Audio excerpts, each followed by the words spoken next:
oh, your click-through rates are dropping, but I'm watching the lead intake. I'm like, I don't care. Our cost per lead is falling. The quality of the lead is going up. It looks like our worst performing campaign we've ever done, except it's lined up to make me the most money I've ever made from a campaign. So I'm super excited to have Marc Frechette back on. Marc and I go back a long way. He is absolutely a brilliant technical mind in life science marketing. People are having such a good experience in the hospital, they want to take it with them. This is amazing. What an honor. And then it's like, oh no, we're accidentally spending thousands of dollars getting in front of people looking for COPD equipment. Today, we are going to take a couple of good swings at the industry and look at some challenges that he has seen. He's been on the product and the client side. It's not that any respectable agencies out there to get the wool over your eyes. There's some naturally occurring habits that might make it so that they're not serving you as well as they should, even if everything's looking good. I think we're going to have a really good chat about some of the experiences that he and I both have had with digital agencies in the life science space. Welcome to LifeSci Continuum. Let's get going. This is the episode that I think I might regret, or at least tread cautiously. Honestly, it's one of the ones that I'm probably also at the same time looking the most forward to. And that is, there are some challenges that you've seen working with life science agencies, and what are some things to look out for? Like, what have been some of your experiences? Yeah, I think the big one is like what your agency doesn't want to know, right? Or doesn't want you to know. Yes. Yeah. Hyperbole all over the place. Exactly, right? Star wipe. And yes. So first, for the folks at home, hi, I'm Marc Frechette. I'm a recovering agency employee now, like you, working in life science, which is the somewhat opposite of you, Bill, if I recall. So for me, it's just a really weird journey because I started out on the client side in med devices. I spent some time there, and then that inspired me. It led me down the path to start my own agency because of my experiences with other agencies. And now, probably for the last 3 or 4 years, I have also become a fractional CMO to life science companies. And now I find myself back in the seat of being the client in some cases to other agencies again. Yeah, so that's where we are. And I wasn't just with the agency. I was also on the agency pitch teams for a few of my starts too. So I came into this world I didn't realize wired for it, ready to be critical of agencies. And that was a blessing. And also sometimes a curse for me personally, but it led me to have kind of this conversation with you that we had earlier, Bill, which is like, there are some things that if we as marketers should be on the lookout for. And it's not that anybody's out to get you. Let's get that out of the way now. It's not that anyone's out to get you. It's not that any respectable agencies out there to get the wool over your eyes.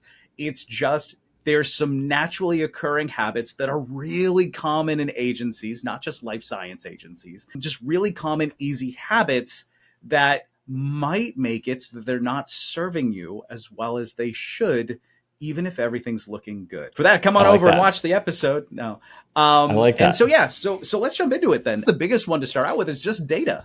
Data. If you work with a great agency, you're probably getting a report hopefully at least every month. Depending on your budget, you're probably getting it sooner. One thing to look for is how frequently is that report coming with actionable insights for you, right? I had an agency that was running some ads for me, and what I was getting was the same report every month, just with updated data, which is fine. It was a helpful dashboard. But what was not happening was the agency wasn't taking time to read into it any further. They were trying to drive one metric that existed exclusively in the ad platform. And so what was happening over time is I had very successful ads according to my agency, but not successful advertising according to my bottom line. And there's a lot of different ways that can happen because you go, well, how is it a successful ad if you're not selling anything? And it was just as simple. The agency wasn't looking at what we were selling. And this is super common. Your agency probably can't see inside your sales force, doesn't have access to your numbers. And so they're reporting on the only thing they can see. And I'm going to put quotes on this, that's the game they're playing. Right? If they're trying to drive down your cost per click, then that's the game they're going to play. And you're going to get the cheapest clicks you can get. Maybe not from the right people. Yeah. If you're looking for the number of leads you can get for your dollar, then you're going to get the most amount of leads. They're going to use AI to do it. It's going to be absolutely foolproof as long as you're lucky enough to want to serve the general public that your ads are now showing in front of, instead of the really tight targeting you need. And you're wondering why you're getting so many potential patients in your lead flow instead of interested HCPs, healthcare facilities, right? Right. And it's like, oh, Yeah. the targeting's gone awry. They've overused the AI. Really successful ad, if only it was working for you. I like that. And so you just open a Pandora's box of a bunch of things that I want to talk about. I appreciate you being polite and cautious with your framing of this. You're always a true gentleman. So let's talk about data for a moment. One of the reasons that I found myself compelled to 4 or 5 years jump into a fractional CMO role is because as an agency, there are some common practices, and it's almost like the snake eating its tail. So you go into a pitch, and the client has had a previous experience that wasn't satisfactory, but it's their experience, and so they come to that pitch with an expectation. And so to please the client, you have to find, if you're different, you have to find kind of a balance between whatever your approach or philosophy or, specialty as an agency and whatever they were doing before. And one thing I always run into is every other agency is running these automated Google reports, and there are hundreds they can be 100 pages long. And whether it's a pay-per-click campaign or it's SEO, it's keyword data. And it's just a mountain of unusable trash that nobody on the client side ever does any. I mean, they I had one client who printed them out and they brought it to my pitch. And they're like, what do I do with this? And I'm like, do you put it in recycling? You don't have the tools or the time to do anything with that data, and you should be getting those insights. And so part of the FCMO piece is to be the person who can translate business strategy into marketing. And I'll just leave it at marketing. There's a lot there to unpack. But one of the keys to that, and I don't know what you do and what your experience has been, but within our first month, we set up a custom executive dashboard, and it's built for the non-marketing leadership team. It puts their core key handful of metrics right up front, the things that they care about. I mean, we have one client that they like to see, their one metric for them is site visits. That's not a good indicator for the work we're doing, but they like to see it, so we have it on there. It makes them happy, but along with that, we have 2 or 3 other key metrics for that particular person on that executive dashboard. As you click through this, and this is custom built on a platform, but as you click through, you get deeper layers, but to a point, it's still for that executive non-marketing team. And so they can see at a glance, and it's the same report every month. It's a live dashboard. You talked about contextual insights.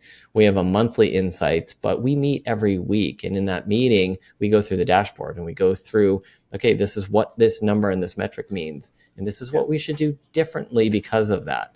So that type of conversation was harder to have without that bridge person in the room. So it's a little bit of tech. It's a little bit of understanding the data and what the story and the actionable insights are, and what the needs of that audience are. So there's a lot there. I don't know. I kind of ranted there a little bit, but I don't know if you have anything. This is why I'm happy I was polite in the intro, right? Is I was that guy. Yeah. When I was running ads in agencies, one of the things you're always looking to do as an agency, Bill, I won't drag you down with this one, but you can say, yeah, that's me, is you're paying for time, right? It's not like you've got a lot of products you sell or anything like that. It's truly just how can you maximize the amount of hours your employees are working relative to the amount of the amount of dollars you're bringing in. And so that set up this weird scenario where we were like, all right, well, we got to have scalable reporting, which led to the automated reporting that even my team did. I now know better. I didn't then, because this was a very easy mistake to make. And I think a lot of agencies fall for this, where it was, well, if an automated report is good use of time, then a big automated report is like free time. And you get this race to just make it be as many pages as possible. I think I've had reports that SEO, blog traffic, PR, and a few other things combined, I must have subjected my clients to 20, 30 page automated reports that honestly were really useful if you were an analyst. But Right. we were the ones they were paying to analyze. Yeah. And so, yeah, that's that your habit of doing it a little bit more bespoke, not putting that burden on them and making the time to analyze is great. What I notice is happening with some of the agencies that I worked with after, and I'll say this just to give them an out, not the ones I'm working with currently, is so much time was being spent. Now I've got a big deck. Now my monthly call with them or my weekly call with them is going through the deck. Yeah. Which makes sense, right? Like, you've got 20 pages, let's go through the 20 pages.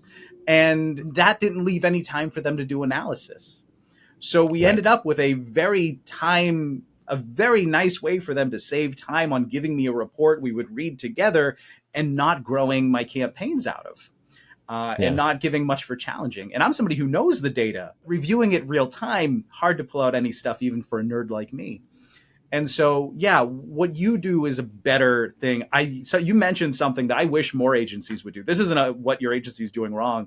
I think this is something that you've latched onto from maybe your time being brand side. The extra reporting for my boss or my boss's boss. I can't tell you how much of a treat that is. And you are okay to ask your agencies for that, by the way, people. Yep. Because I think about how much time I spend. It's taking from my agency, let me decode it, let me put it in my own words, let me put it out for them. And if you've got a great agency, they're probably able to co-brand a report for you. They might even put it completely in your PowerPoint deck template if you ask them. But I wouldn't rob them of the ability to co-brand it, because you, as a healthcare marketer, are also judged a little bit on the agency company you keep. So promote them too. And I think that's clutch to be able to give them that additional time savings in addition to useful analysis that can actually help them move the campaign forward. That's rare. I won't even say that's something agencies aren't doing right. I'd say that that's something few agencies have thought was an option. It solves a couple things. I mean, I came at this from kind of a different angle. I never have worked at another agency beyond this one. So I know that I'm doing a million things wrong. My background before getting into med devices is healthcare and pharma consulting. So working with those teams and being embedded in client teams and seeing how they, the mandate there is to go in and fix process, which is a really weird way to start a creative and a communications career, but it's kind of what I have. But what that did is it gave me kind of the tools and the lenses, if you will, to look at marketing problems as business problems. And when I look at building the agency, I mean, we're a small and mighty team. I mean, reporting will kill you from a workload, but reporting is one of the most important things that you can do, because it gives you the basis when you're doing it properly to make intelligent decisions and to actually grow. And, if you don't have the data, you can't understand what's going on. You can't tell the story. You can't sell. You can't tie in the value of what you do. But to get to that, you can't just run those automated reports, and you can't drown in that work, because if you're doing that, then either your team is doing that and not the actual value added work, or you then have to inflate your billings to encompass monthly reporting.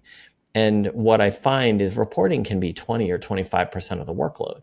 And I'd rather that effort was spent on strategy and creative and implementation.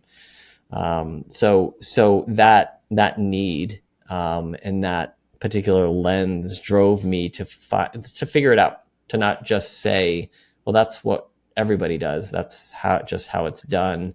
And when I'm able to share that in the initial pitch, the lights go on instantly. There's an immediate understanding that they just haven't seen before. Well, I think that leans in though, right? Like you've built this great habit of being helpful, and you've got this unique perspective from not having been, I'm going to use tainted just to be inflammatory for fun, by other agencies and how they're supposed to run.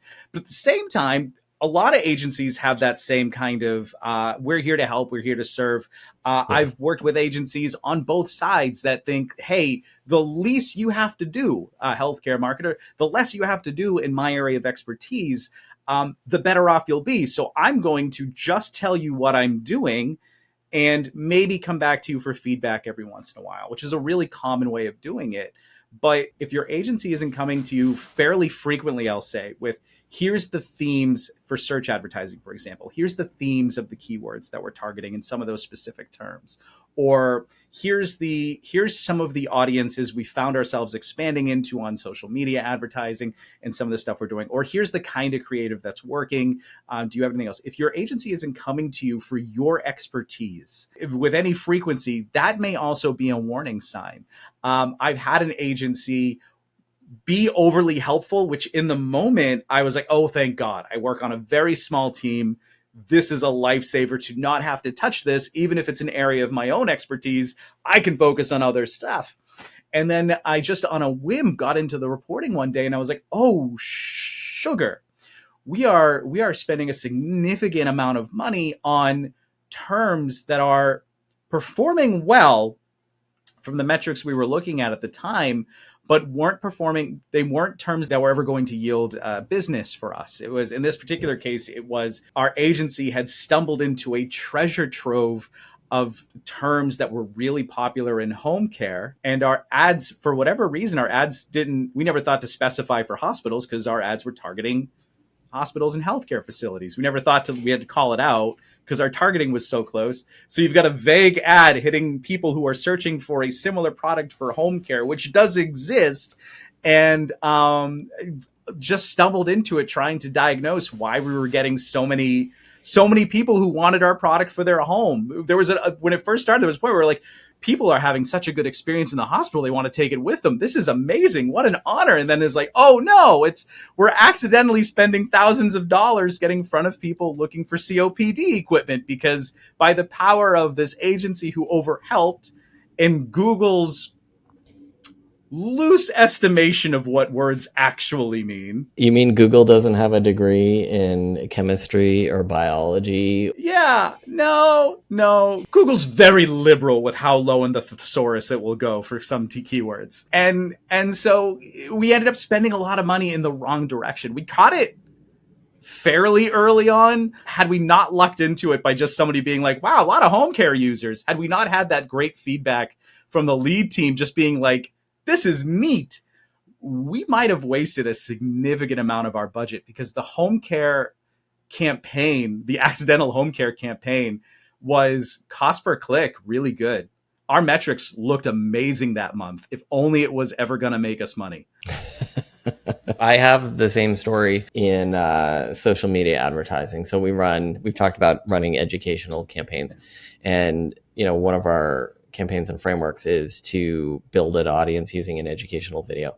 And we had somebody sitting in the table. We had a mixed group of a number of agencies and the client. We had the audience agency consulting group, if you will. And they came to the table and said, okay, on Facebook, we can get a million eyeballs on this easy. And the client, the product manager, and I sort of looked at each other and we're like, that doesn't sound right. That number feels a little bit off.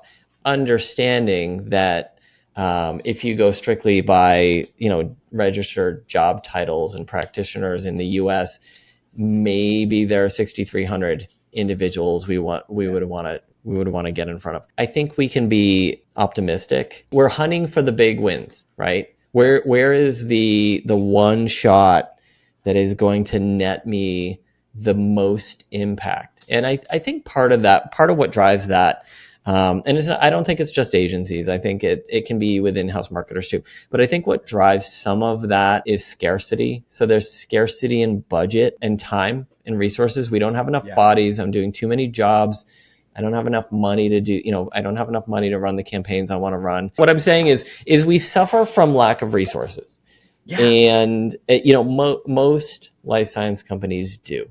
And there are a lot of reasons for that. But what it does is it puts pressure on us to get the most out of everything we can. So we look for those big wins. And when you pull the data together, you have to have a reality check. You have to have somebody who isn't just plugged into the marketing function. They have a sense of the business strategy. I mean, you need to, it sounds like an obvious thing, but you just can't have an audience of 1 million people when you're marketing to, a niche group of, 10,000 professionals in the US. I mean, you're wasting, in an effort to save money, you're wasting money.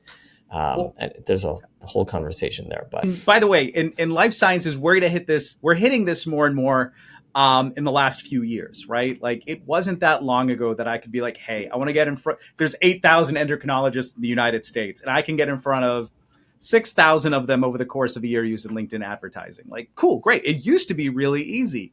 Unfortunately, fortunately for privacy and privacy aware and all the good things that come with privacy, it's harder and harder and harder and harder to target people based on even things that are akin to healthcare.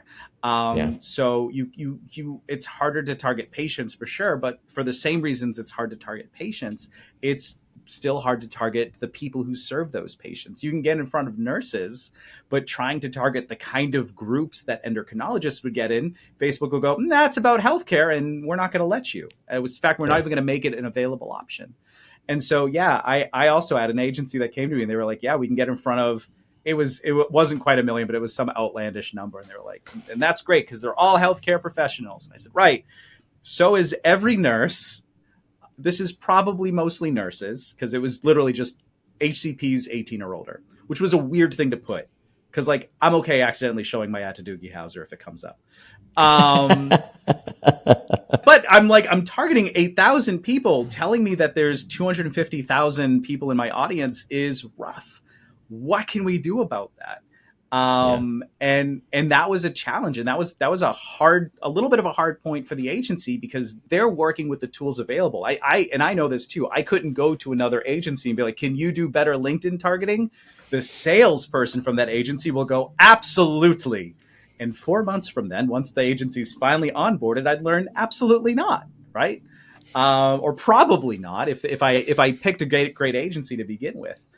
I now think back at how many campaigns I've fixed the targeting of other agencies, and actually you might be able to do better.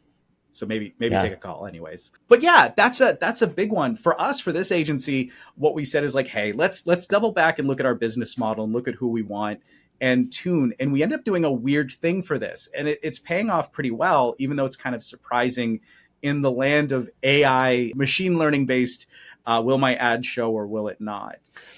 We started detuning our ads. And we've done this with great effect in the consumer space as well, where we said, hey, our ads are getting in front of too many of the wrong people, which is expected.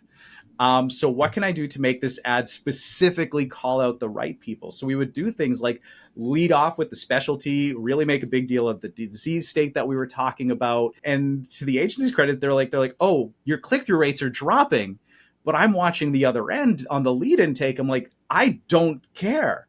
Our cost per lead is falling. The quality of the lead is going up. The ad looks like it looks like our worst performing campaign we've ever done, except it's lined up to make me the most money I've ever made from a campaign. 100%. There is a focus on the click and impressions too. And you hit on something that I think is really understated or underappreciated, and you just kind of slid it under there, and that is copywriting. It's you just kind of said, well, we call out their specialty, and we call out the disease state. And you have to, I think, be careful depending on who you're going after and what platform you're in. There are a number of things to look out for, but it's not complicated. You just have to know it and stay up to date with it. You can really only do so much with the targeting options, right? Yeah. And with everything happening, you talked about AI, where Google and Meta and everybody else is taking things away, taking choices and tools and data away from us, and making it harder for us to have more explicit control. Yeah. And what we're left with are, well, the things that we've always had. It's our messaging, it's the copy, it's the creative, and those are the things that speak to the people. And so there's a whole big conversation around AI versus people. But with everybody using AI right now, to go off on a tangent, the thing that's impactful is the human connection. So there's a lot there. Anyway, what I think where you were going with it though is the measure of success, the metric, and being on the same page. So understanding, and we actually had this conversation last year with a client where they had their ad campaign set up by their Google rep, and they were getting a ton of spam clicks from not where they were targeting. And we had to go in and rebuild the campaigns so that they were getting the right clicks. But their leadership team, who really was in the weeds on the data, having just talked about how they don't get into the data, this particular group was in the data, and they were freaking out because their click-through rate dropped like a rock. It dropped. I mean, it was down to 9 or 10% of what it was before. And if we were all collectively focused just on the clicks, we would have also been freaking out. But we're not looking at that. We're trying to get, make the connection with like a Salesforce and see what the be connected and having monthly conversations with a sales team. What's closing? What's happening right now in market? What is converting for you? Look at the data. What does Salesforce tell us?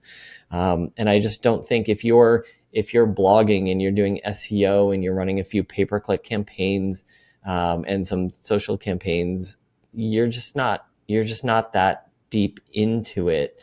And again, it's the need for somebody to bridge the gap between the business strategy and those tactical campaigns. Well, and there's two parts to it too. You needed an individual, but you need an empowered individual. I was in a kind of a position at my organization where I'm like, okay, I know what the agencies are trying to do. I know what the company's trying to do. But in our case, we had a technological gap where our CRM didn't have an advanced knowledge, we'll say, didn't have a fine-tuned knowledge of where leads were coming from. It knew, hey, we got this lead from Facebook, but it didn't know what campaign or what ad group. And we could have done it by making an infinite number of Salesforce campaigns. But instead I'm going to say it was a Herculean effort that took a lot of folks. We added some fields into Salesforce in a place where information comes in, and just said, hey, let's record all your tracking information when you come to the website. Let's just store that temporarily with your session. And if you happen to fill out a form, I'm going to just take that whole thing. I'm just going to store it as a chunk over here. And let's use some reporting tools to break out later. We had the data collection in place before we had the reporting solution to break out later what campaign, what ad group, what creative, and all that. And then we were able to take that because our agency, for clear privacy reasons, because the company I'm with now, we serve patients directly. So we can't just let them into our Salesforce. But this let us give a safe, air-gapped report. So now we go back to the agency. We say, hey, here's how many leads we got from each campaign down to the ad level. And they're able to true that up against what they're doing. It was the combination of empowered person like you were talking about, but also the company backing that empowered person, right? In this case, the backing I needed to be able to pull this off was the permission and the budget to get some basic technology improvements in place. Everybody who's in that position is probably going to need something else, whether it's leadership backing, budgeting backing, or a combination of both. Having the right person on its own may not get you there. I'd challenge, Right. unless you're Right. incredibly blessed. You need, I mean, you definitely need the tech. I mean, we went through a data warehousing and piping funneling project. It probably ran 3 or 4 months, but we had a company that grew through acquisition. They had, I don't know, 7 or 8 different CRMs and different marketing platforms. And they had zero single source of truth. They had a team that spent their entire time pulling all that data together and just figuring out what the story was. So just simply, empowering a marketer with that single source of truth so that they can make intelligent decisions and they can see, what's working and what's not. And by working, what is becoming deal activity. I mean, there's a lot there. Any other juicy stories? Any really good ones? Oh, golly. Yeah. A good one. I mentioned earlier, making sure your agency is coming to you for your expertise. A solid example of this is, and I mentioned the keyword review thing. Once we got that 1-2 punch of empowered person and some tracking technology, I guess this is more of a resolution than something agencies are doing wrong. This is a promise of a better way, folks. It let me as a client renegotiate the goals. What are the actual key performance indicators in a way that the agency, because they had access to data now, could chase, right? I couldn't, if we were just telling the agency, no, I need more sales, but the agency wasn't getting feedback for what campaign was driving what, there was not much the agency was going to be able to do. So it was that empowerment and that ability to give them more information in a safe way that completely unlocked it. I forget the number off my head, so I'll just say it was a significant improvement in the cost per lead that we had and the cost per customer, both significantly improved at a time when the targeting capabilities of every platform we relied on were getting reduced.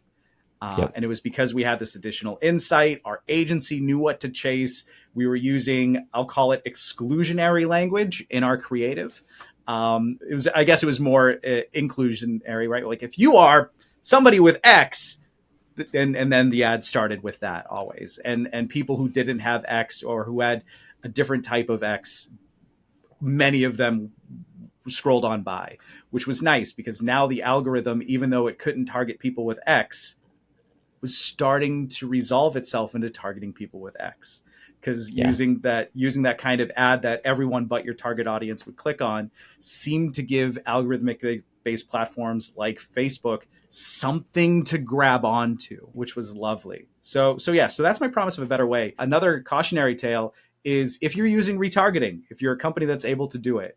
So not if you're serving patients, but if you're serving exclusive HCPs or organizations, make sure your agency clears or refreshes your retargeting audience after you have a learning that suggests you've been getting the wrong people. I thought this was a no-brainer. Because what happens you don't is say those lists live a year. I know. I'm going to put this one at the cautionary tale because I hope a lot of people listen to this. I hope a lot of people have an interesting and insightful conversation with their agency. I hope a lot of people make changes, and I hope a lot of people result in better quality traffic, better leads, and higher returns. And your agency might forget to refresh your retargeting, which means that a lot of those efforts will go wasted because most of your money will start going to the retargeting campaign to get the ads in front of the people you've all agreed are no longer the right people.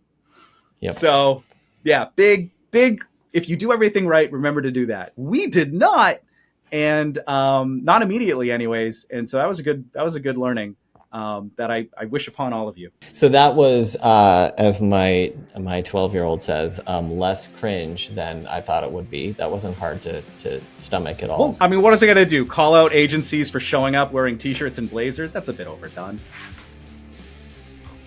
I know. It's old. It's old school. As always, great to talk to you.